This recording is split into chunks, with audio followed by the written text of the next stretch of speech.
Ok, bienvenue dans ce podcast Rick and Morty, peut-être le pire setup qu'on a jamais eu dans un podcast de Rick and Morty. Bientôt. Mine de rien, on est déjà à l'épisode 6 de la saison 8. Je sais pas pourquoi je parle ultra vite comme si j'étais un YouTuber. Ok. Cet épisode de Rick and Morty, je lui donnerai 6,5 sur 10. C'est pas un mauvais épisode, mais c'est pas un bon épisode non plus parce qu'il est très inégal. La story A qui parle de Beth qui fait un burn-out. Des deux Beth, parce qu'il y a Space Beth et Beth normale. Une des deux est un clone et on sait toujours pas c'est laquelle et on s'en fiche.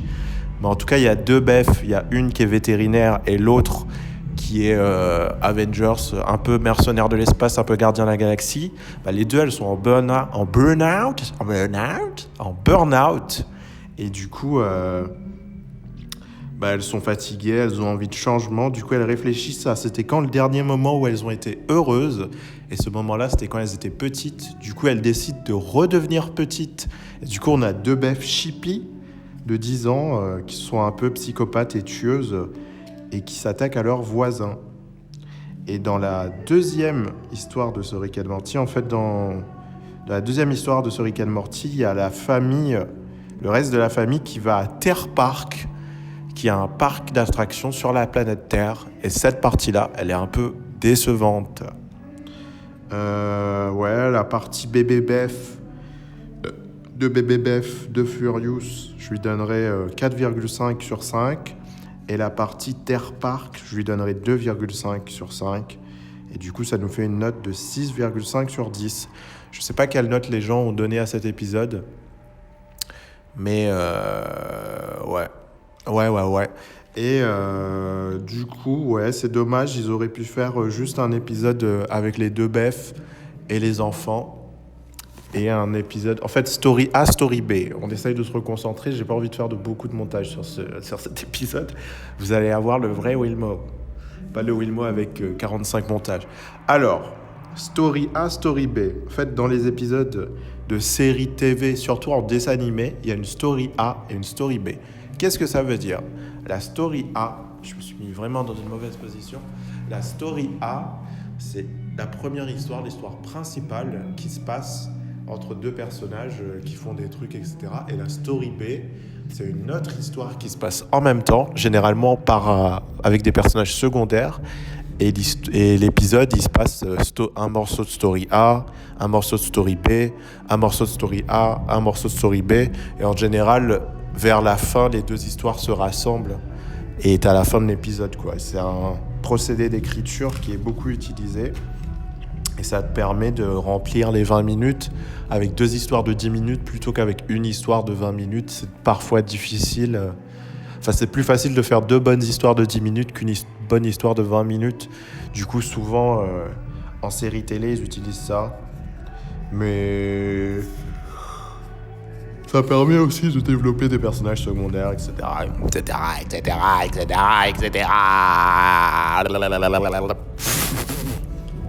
Le mec qui devient fou. En fait, juste à côté de moi, il y a un putain de concert. Et ça me casse un peu les couilles. Mais c'est comme ça. C'est le jeu, c'est le game.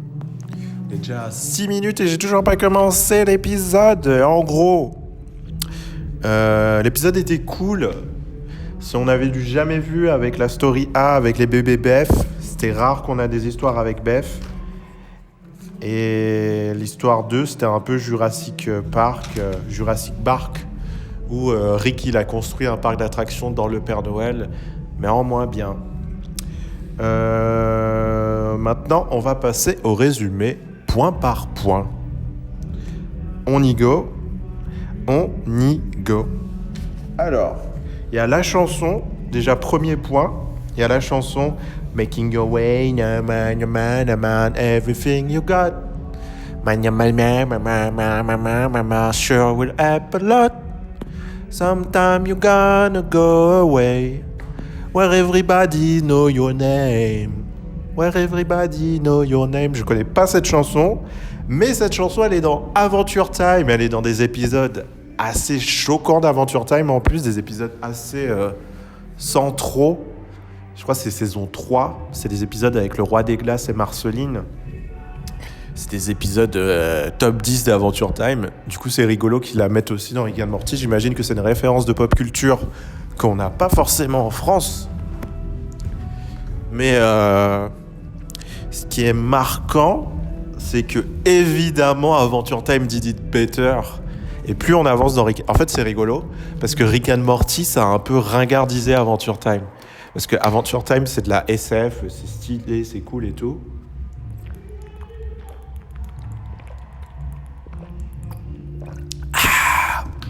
Mais Adventure Time et Rick and Morty... Non, mais Adventure Time et Steven Universe, il y a un peu un côté bon enfant, il y a un côté un peu trop gentil, un peu trop sage, etc. Où c'est quand même des séries qui sont choquantes, mais c'est quand même des séries qui sont assez héroïques et qui sont un peu... qui sont vraiment bien. Je pense Adventure Time, c'est mon dessin animé préféré de tous les temps. Dans la variété de où ça va, c'est à la fois médiéval, à la fois ils vont dans l'espace, à la fois ils vont dans le passé, ils vont dans le futur. C'est vraiment un dessin animé de fou. Je tuerais pour pouvoir faire le Adventure Time français, quoi. Mais sûrement je le ferai dans 10 ans, quand plus personne connaîtra c'est quoi Adventure Time et ils trouveront ça trop... Ils se diront waouh, on n'a jamais fait ça, alors que si c'est juste Adventure Time, quoi. Mais ça aura plus de buzz. Mais ce qui est incroyable dans Adventure Time, en fait, Rick and Morty, ça a ringardisé Adventure Time. C'est-à-dire quand Rick and Morty arrivait, il y avait ce côté, c'est une famille, c'est dans le monde moderne.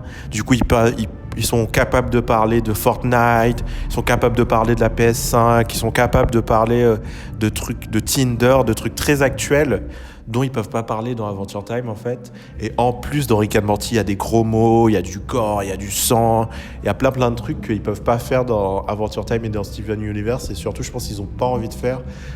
En fait, ils étaient tellement sages que Rick and Morty à côté, c'était un peu le truc rock'n'roll, tu vois, qui a un peu détruit, qui a un peu ringardisé tout le paysage. Et du coup, Adventure Time, ça s'est terminé et je pense qu'ils avaient envie de le finir. Tu vois, il y a eu 10 bonnes saisons et ça a eu plus des spin-offs et plus d'autres spin-offs qui vont encore arriver là presque 10 ans après. Et le créateur, il en avait eu marre. Je sais pas si vous saviez, mais le créateur d'Adventure Time, il a démissionné. C'est-à-dire que... Pardon, on coupe pas, c'est comme ça, c'est l'épisode, c'est l'épisode speed, on coupe pas. Le créateur d'Adventure Time, il a démissionné parce qu'il en avait marre de faire Adventure Time. En fait, c'est Pendleton Ward qui a créé Adventure Time, etc., qui l'a pitché, qui était là depuis la première saison. Sauf que lui, c'est un mec qui aime être enfermé chez lui, qui aime qu'on le reconnaisse pas dans la rue, qui aime faire ses petits dessins animés dans son coin. Et Adventure Time, c'était devenu tellement big qu'il pouvait plus vivre la vie qu'il voulait vivre et qu'il devait tellement sortir d'épisodes qu'il en a eu marre. Du coup, il a démissionné d'Adventure Time, mais avant de démissionner, j'imagine qu'il devait finir son contrat. Et son contrat, ça voulait dire qu'il devait faire, je crois, 30 épisodes avant de pouvoir sortir de son contrat. Du coup, c'est pour ça qu'il y a une saison d'Adventure Time. Je sais plus c'est laquelle, je pense que ça doit être la 8 ou la 7, où il y a 3 fois plus d'épisodes. Et c'est parce qu'il avait envie de se barrer. Et du coup, il a dit aux équipes pour faire un dernier rush. Et je me casse. Et c'est une très bonne saison d'ailleurs, malgré le fait qu'il y ait beaucoup de production. Et je crois qu'il est revenu de temps en temps en tant que consultant. Mais il s'est barré, il a fait un peu des jeux vidéo. Il a fait un très bon jeu vidéo sur Apple Arcade, un jeu de cartes. Et il a fait Midnight Tales, je crois, qui est un dessin animé qui prend des extraits de podcasts et qui les illustre et qui les sublime avec de l'animation. Et ça, c'est beaucoup plus son style de truc qu'Adventure Time. Au final, c'est quelqu'un de très fan d'animation, un peu expérimental, quoi. C'est quelqu'un de très... qui aime pas être la norme. Je pense que ce qu'il aime, c'est être bizarre. Et Adventure Time, c'était devenu la nouvelle norme où les gens, ils essayaient de faire des clones d'Adventure Time et tout. Et je pense que ça lui déplaisait de plus être... le pas à côté, d'être devenu la route, la mainstream. Ouais. Et du coup, ouais, Adventure Time, si vous voulez aller voir des épisodes d'Adventure Time qui parlent de Marceline et du Roi des Glaces, je sais pas s'il y a une liste ou quoi. Si vous avez jamais vu Adventure Time et que vous voulez voir juste 3 épisodes, Je vais les afficher à l'écran là maintenant. Désolé Fumo, mais tu vas devoir le faire. Afficher à l'écran là maintenant les 3 épisodes d'Adventure Time. Les 3 seuls épisodes que vous avez besoin de regarder pour comprendre pourquoi les gens ils ont kiffé Adventure Time à ce point. Et si vous kiffez pas, je vous envoie 10 € sur PayPal. Le gars qui s'engage à des trucs, je sais pas si je respecterai, mais regardez ces 3 épisodes. Si vous avez jamais vu Adventure Time, regardez ces 3 épisodes-là. Ça va vous donner envie de regarder le reste. C'est pas tout le temps ce mood-là, mais quand ils ont envie d'aller dans ce mood, ils y vont. Et quand ils ont envie d'être débiles, ils y vont. Et voilà quoi. C'est les 3 épisodes qui résument l'arc Marceline et le roi des glaces. Je l'affiche là. Désolé Fumo, le monteur, il va falloir le faire. Et du coup, ouais, il y a une musique d'Adventure Time, on s'en fout un peu, mais c'était important d'en parler. Et on cut, et on part sur la partie 2. Fumo.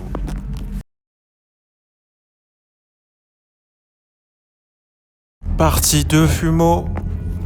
Partie 2 du podcast. Il y a beaucoup de sons autour, j'espère qu'on m'entend bien. Parce qu'il y a littéralement un concert, donc si vous m'entendez bien, c'est presque un miracle. L'histoire B, elle m'a saoulé, donc je vais juste parler de la partie BF, la story A. Mais en gros, dans la story B, il se passe que c'est un parc d'attractions de merde qui a été gentrifié. Du coup, Rick, il a le seum, et voilà, on s'en bat les couilles. Et il y a des zombies humains et des références nulles. On s'en fout. Alors... il y a la chanson, blablabla, ça on en a parlé. Et aussi il y a Rick qui dit « Personne n'a envie de voir un Beth-isode », c'est-à-dire un épisode avec Beth et Beth.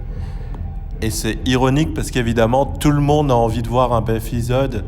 Presque les meilleurs épisodes de Rick and Morty, ça a été...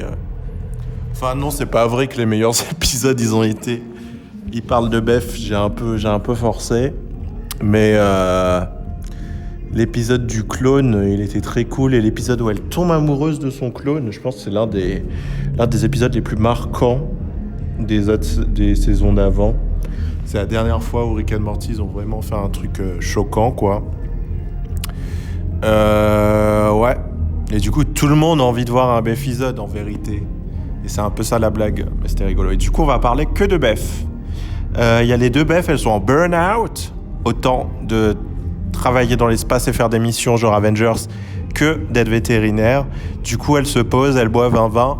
Elles se disent, c'est quand la dernière fois qu'on a été heureuses ? Et il se trouve que la dernière fois où elles ont été heureuses, c'était quand elles étaient enfants. Et la Space Beth, elle a une machine à rajeunir les gens. Ça lui sert à quand elle a des criminels dans son vaisseau spatial. Elle les rétrécit en bébé et ça lui permet de les transporter sans qu'ils soient chiants. Ça, c'est très cool. Mais on va parler d'autres œuvres de science-fiction. Évidemment, c'est presque le but de ce podcast, on dirait, c'est de parler de Rick and Morty, mais en fait de parler d'autres trucs. Le mec insupportable. Sangoku, dans DBZ, dans Dragon Ball Z GT, il redevient enfant. Et c'est intéressant parce que là, c'est pas vraiment un... Il redevient pas enfant pour un processus narratif. Il redevient enfant. Attendez, je vais bouger un petit peu la cam. J'ai l'impression que ça me coupe.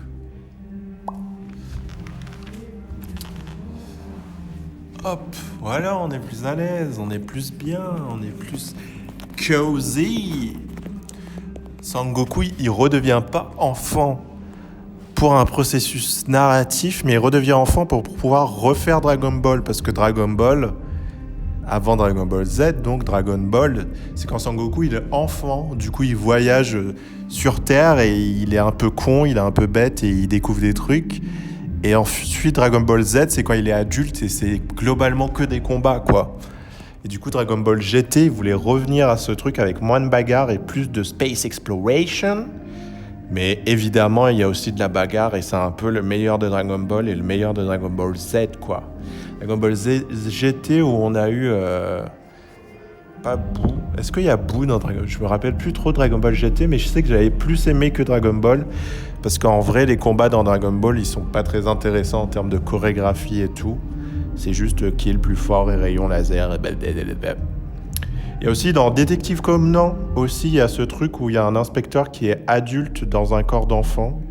Ce truc de redevenir enfant, c'est un concept intéressant qui revient souvent dans la culture japonaise, ce fantasme de pouvoir redevenir enfant et de revivre sa vie d'ado. C'est un peu, même dans Rick and Morty, c'est la deuxième fois qu'il parle de ce truc d'être enfant adulte, de la nostalgie, parce que dans le premier épisode de cette saison, Rick and Morty sont enfermés dans une matrice, du coup leur esprit, enfin leur conscience, elle prend 14 années, alors que elle prend 24 années il me semble, alors que leur corps il reste enfant quoi. Du coup il y a encore cette idée d'être enfant dans un corps d'adulte ou d'être adulte dans un corps d'enfant.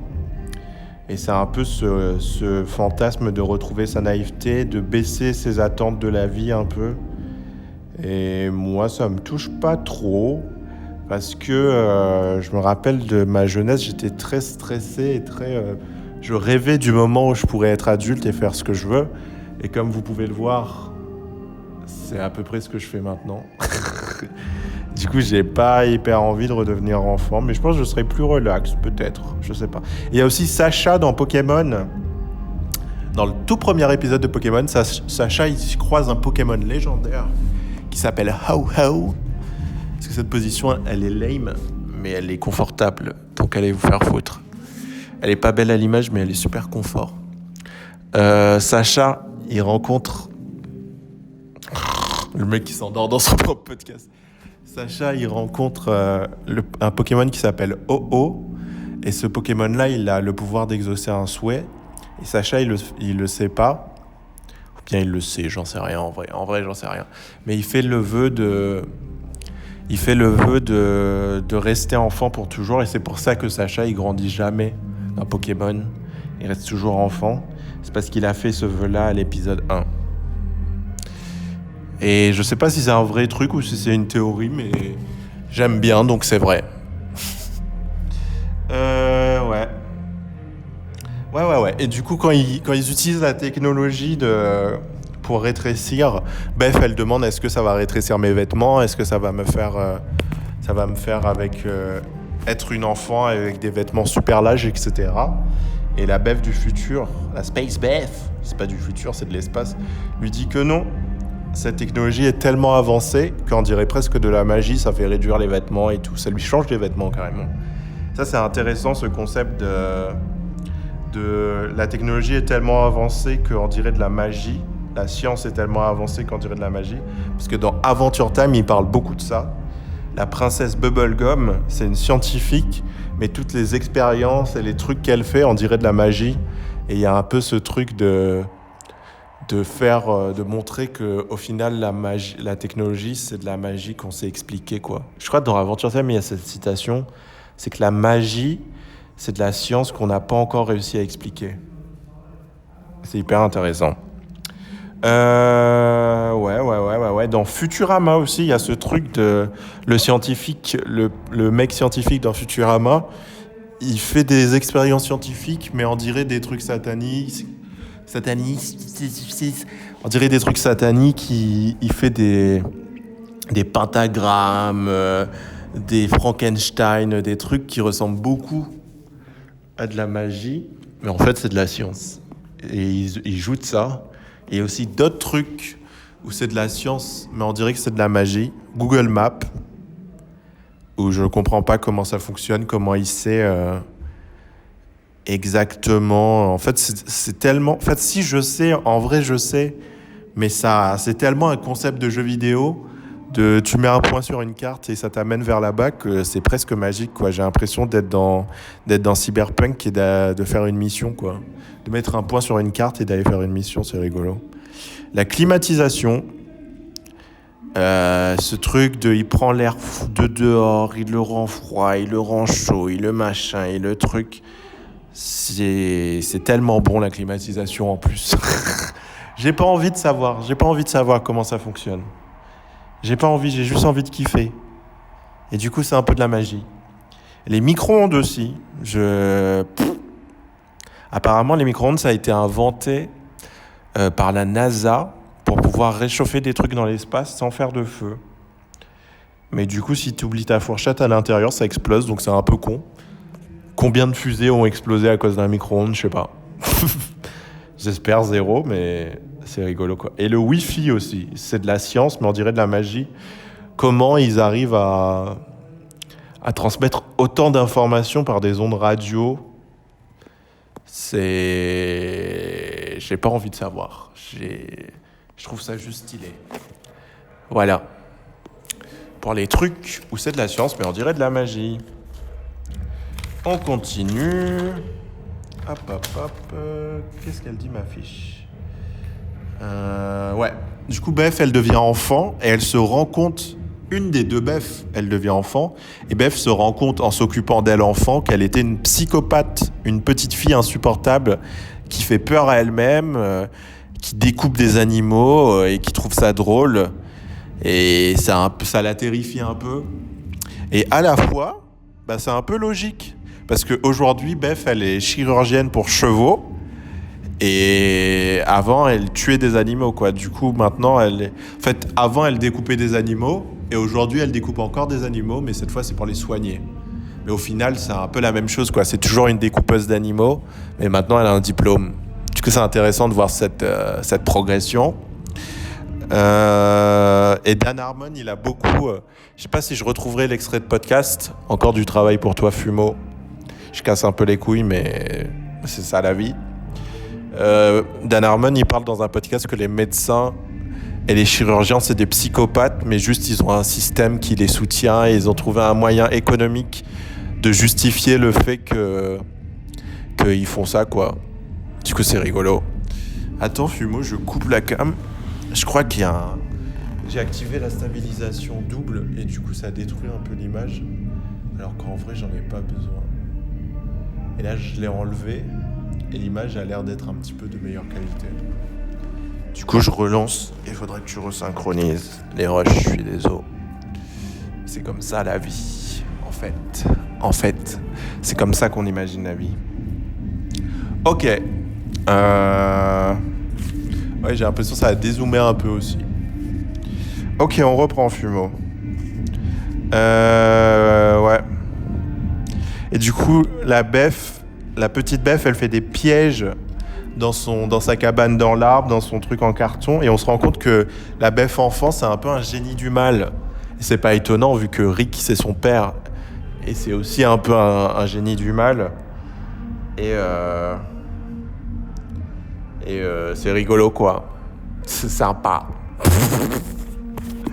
J'ai rien à dire en vrai. Ce serait intéressant, en regardant cet épisode, ça m'a fait penser que ce serait intéressant d'avoir un film Batman où Joker c'est un enfant et du coup Batman il doit se battre contre un enfant et du coup quand tu te bats contre un enfant, tu peux pas vraiment le tabasser, tu peux pas vraiment le tuer, tu peux pas vraiment tu veux être un peu gentil avec lui mais à la fois c'est le Joker, quoi. Du coup c'est chaud.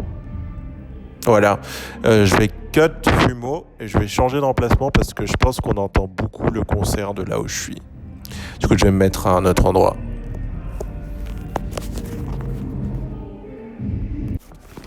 Ok, partie 3, Fumeau. Dernière partie peut-être, ou avant-dernière, je sais pas. I don't know.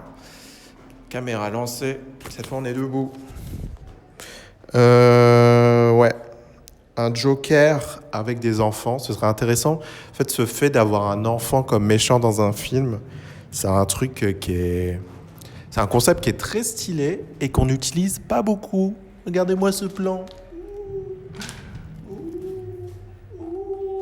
Ce plan de con.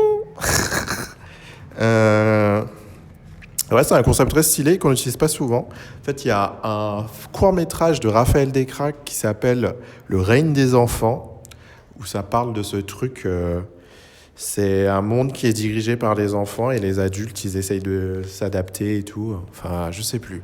J'ai plus le pitch, mais c'est un très bon court-métrage de Raphaël Descraques. Raphaël Descraques qui était un peu le leader des suricates de la chaîne Golden Moustache. Vous tapez Raphaël Descraques, Le règne des enfants. C'est un très bon court-métrage, très drôle et très stylé aussi. Je regarde mes fiches.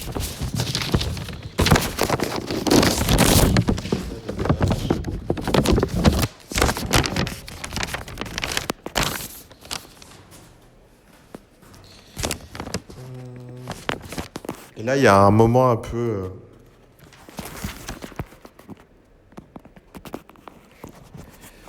Il y a un peu un beau moment avec les deux Beth.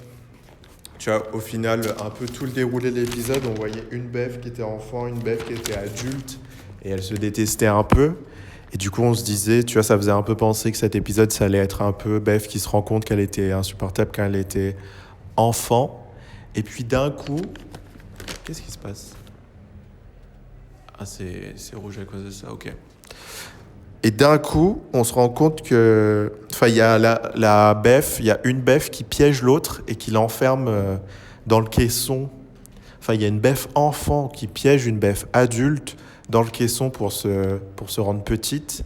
Et on se dit, oh, elle l'a eu et tout, c'est un piège de fou et ça va être un peu la fin de l'épisode, le moment où elle est trop loin. Sauf que l'autre Beth est en mode, fais-le, vas-y. Et du coup, on a deux Beth enfants. Et elles crient à l'unisson et c'est un peu un beau moment de camaraderie entre Beth et Beth. En fait, les meilleurs moments de camaraderie féminine dans Rick and Morty, c'est Beth avec elle-même.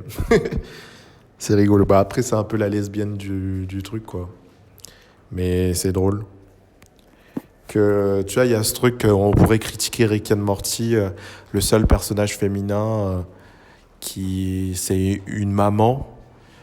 Et du coup, pour mettre plus de personnages féminins, bah, ils ont cloné la mère et ils ont fait en sorte qu'elle couche avec elle-même, quoi. Nanana, des trucs de Rick, on s'en bat les couilles. Les deux Beth, elles s'ennuient. Elles ont fini de construire leur cabane, elles ont mis des pièges partout. Et elles ont envie que quelqu'un tombe dans leur piège. Du coup, elles vont voir Gene, qui est leur voisin, un peu nul, un peu con, un peu perdu. Et elles vont essayer de le mettre dans des pièges avec des clous, avec des trucs et tout. Et elles arrivent chez Gene. Il se passe plein de trucs et tout. Et elles se cachent dans le mur et elles coupent les deux mollets de Gene. Et Gene, il est en mode « Oh, c'est la merde et tout ». Il se disait qu'elles étaient gentilles. Enfin, il avait... En fait, Gene, c'est intéressant parce que c'est un peu le bystander, c'est un peu le Ned Flanders. Après, Ned Flanders, il est quand même plus intéressant que Gene en tant que personnage. C'est le personnage religieux, c'est le personnage musclé, c'est le personnage... la famille un peu modèle, là où les Simpsons, c'est un peu la famille pas modèle, tu vois. Et lui, le personnage de Gene, il est complètement normal, mais il est habitué à ce que Rick et Morty fassent n'importe quoi. Et en fait, il appelle la police à chaque fois et les pompiers. Sauf que Rick, il a piraté son téléphone pour faire en sorte d'intercepter les appels de la police, etc. Et on se rend compte dans cet épisode que Rick, il intercepte les messages pour pas qu'il puisse appeler la police. Et même, il paye les pompiers pour pas qu'ils fassent un report de Rick, etc. Et du coup, Gene, il est un peu enfermé. Il est un peu condamné à être le voisin normal d'une catastrophe ambulante, quoi. Et ouais...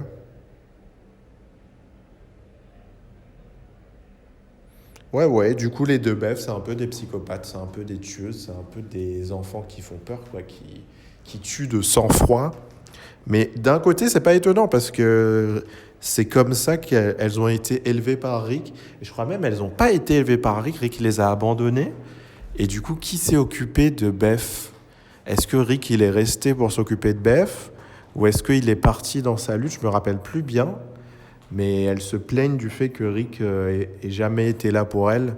Est-ce que Rick, il était là, mais en même temps, il n'était pas là mentalement? Parce qu'en fait, ce qui s'est passé, c'est que quand Rick a inventé la machine à voyager dans les dimensions, bah, ça a lancé une chaîne de merde où il y a tous les Rick de toutes les dimensions qui sont venus le voir et foutre la merde dans sa vie. Et il y a le Rick Prime qui a décidé de tuer sa femme dans toutes les dimensions possibles et imaginables. Et du coup, c'est là où sa femme, elle est morte pour toujours, quoi. Et du coup, la mère de Beth, elle est morte. Et du coup, Rick, il était triste, etc. Et il a passé tout un moment à essayer de retrouver le Rick Prime, qui est le Rick le plus méchant, qui a tué sa femme dans toutes les dimensions possibles et imaginables et tout. Ça fait un peu penser à Avengers. Dans Avengers, il y a Thanos. Je vais vous spoiler Avengers Endgame, qui est un film très bien aussi, mais moins bien qu'Infinity War. En fait, dans Avengers Endgame, enfin je sais pas, est-ce que je peux vous spoiler un film moins bien qu'Avengers Endgame pour vous parler du concept de l'infinité? Je peux vous spoiler des films qui sont pas encore sortis. Non, du coup, je peux pas non plus. Si, dans Deadpool, ça, je peux vous spoiler Deadpool quand même. Dans Deadpool, il a trouvé un moyen de voyager à travers les dimensions, etc. Et du coup, il va dans des dimensions où il y a des personnages qui sont morts ou qui sont pas dans l'univers Marvel, etc. Par exemple, il y a l'acteur qui joue Captain America. Il joue un personnage de 4 Fantastiques. Parce qu'avant, il avait joué les 4 Fantastiques, mais c'était il y a très longtemps et le film, il avait flop. Donc, ils l'ont recasté des années après en Captain America. Et c'est ce truc de l'univers, de la multiplicité des univers. C'est-à-dire qu'un personnage, dans un univers, il a cette apparence, mais dans un autre univers, il a cette apparence-là. Et peut-être qu'ils ont la même apparence dans 2 univers différents, mais qu'ils n'ont pas les mêmes pouvoirs, ils n'ont pas les mêmes trucs. Et en vrai, c'est logique. Enfin, c'est pas logique, mais ça se justifie. Et du coup, Rick, techniquement, il pourrait aller dans une autre dimension et se retrouver une femme, sa femme, comme elle était. Oups, ça a coupé la cam. On va supprimer un truc. Faire de la place. Téléphone qui rame parce qu'il n'y a plus de place. On va supprimer One Punch Man directement. Ah non, c'était un enfer à installer. Let's go. Et du coup, oui, on disait...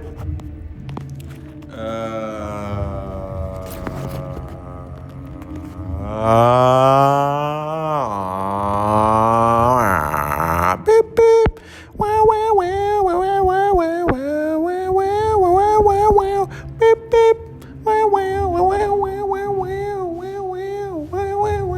Bip, bip. Ah, nanana. Les 2 beffs, elles torturent le voisin Jean. Elles ont été élevées par Rick, qui était absent, d'après elles. Et c'est des petites filles hyper intelligentes, au final, qui décuplent leur potentiel. En fait, le fait que ça soit des 2 petites filles très très intelligentes, ça décuple leur potentiel de bêtises.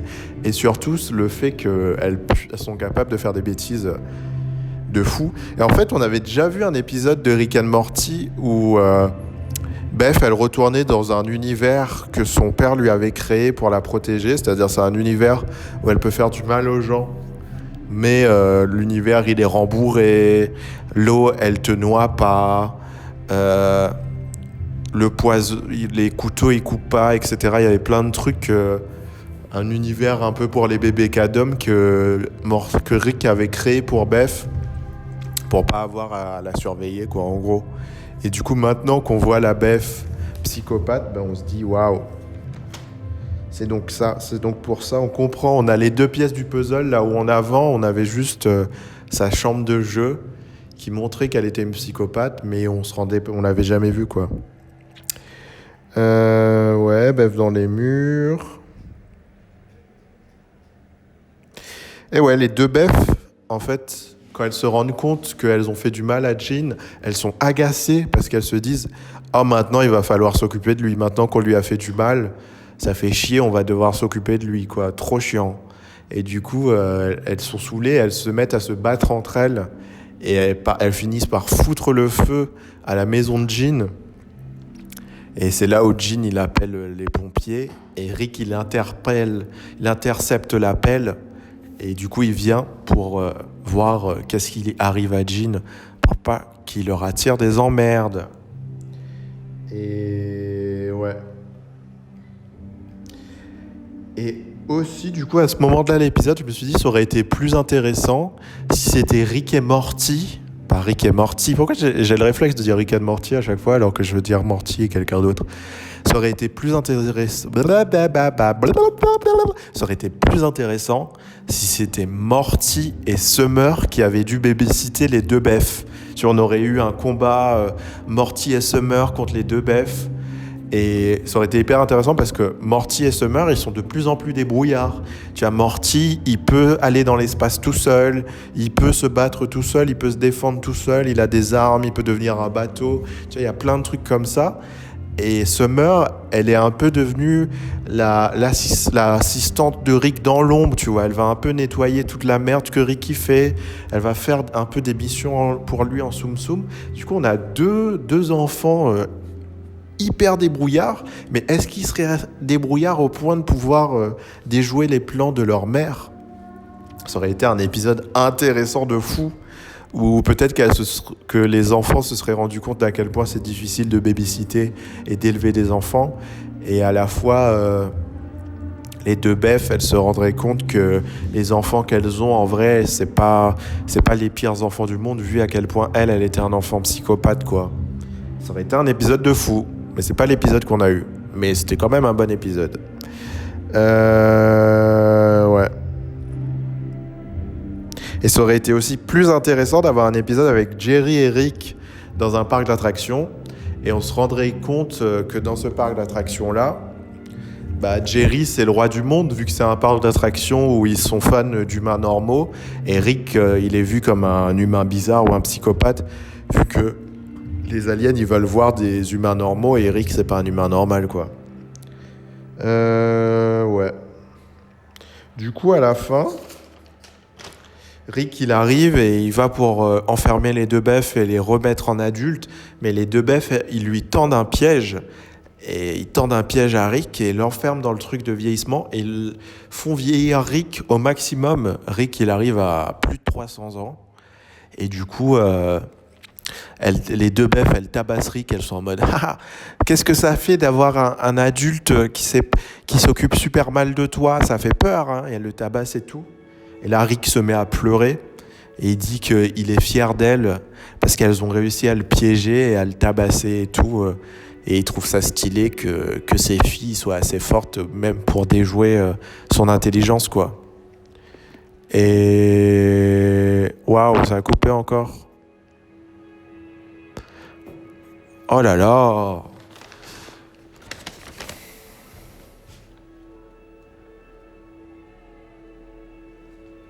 C'est relancé Fumo, j'espère qu'il s'est pas passé de la merde encore. On a bientôt fini. La caméra est relancée, je voulais dire. On est toujours sur le même enregistrement. Ouais, il y a un peu un moment père-fille qui est beau, où Rick il est fier que ses filles elles soient débrouillardes et elles soient assez intelligentes pour le tabasser lui. Il trouve ça stylé. Et ça se finit un peu là-dessus, avec les Beth adultes qui vont reconstruire la maison qu'ils ont brûlée, la maison du voisin Gene, et les Beth adultes et Rick qui se retrouvent à boire du vin et à regarder le ciel et à se dire que pas grand-chose en fait. Il n'y a pas vraiment de morale à cet épisode. C'était juste c'est ça, je pense, qui manque, c'est que c'est juste un épisode où tu te rends compte qu'enfant, t'étais pas si heureux que ça. Je sais pas. L'épisode, il a beaucoup de potentiel, mais il a été un peu gâché. Mais à la fois, on a kiffé quand même. C'était un peu un épisode de le kiff pour le kiff. Mais ouais, pourquoi pas, après tout, après point, pourquoi pas, des petits épisodes de kiff. Après, on aurait aimé... c'est ça la référence, en fait, la maison piégée, c'est Home Alone, où le papa j'ai rétréci les gosses. Je sais pas, c'est un dessin animé, c'est un film de Noël où des parents ils vont en voyage, ils oublient leur enfant et il y a des cambrioleurs qui viennent et leur enfant ils torturent les cambrioleurs en faisant des pièges débiles et tout. Et c'est c'est un truc que les Américains ils aiment beaucoup avec Macaulay Culkin, mais qu'en France, moi j'ai jamais regardé ça parce que je ne suis pas vieux. Je suis très jeune et branché. Non, mais c'est la génération de dessus, quoi. Et voilà, c'est la fin de ce podcast Rick and Morty. C'est la fin de cet épisode de Rick and Morty aussi. Et cet épisode, il était cool, mais pas parfait non plus, mais on peut kiffer les épisodes comme ça, où ça montre du potentiel, on a envie d'en voir plus, de Rick and Morty, de Beth enfant, la voir interagir avec Summer et Morty notamment. Et on a envie de voir moins de terre, parc, je sais pas quoi, mes couilles. On va s'arrêter là, parce que je voulais que ce soit un épisode rapide. Mais ouais, voilà.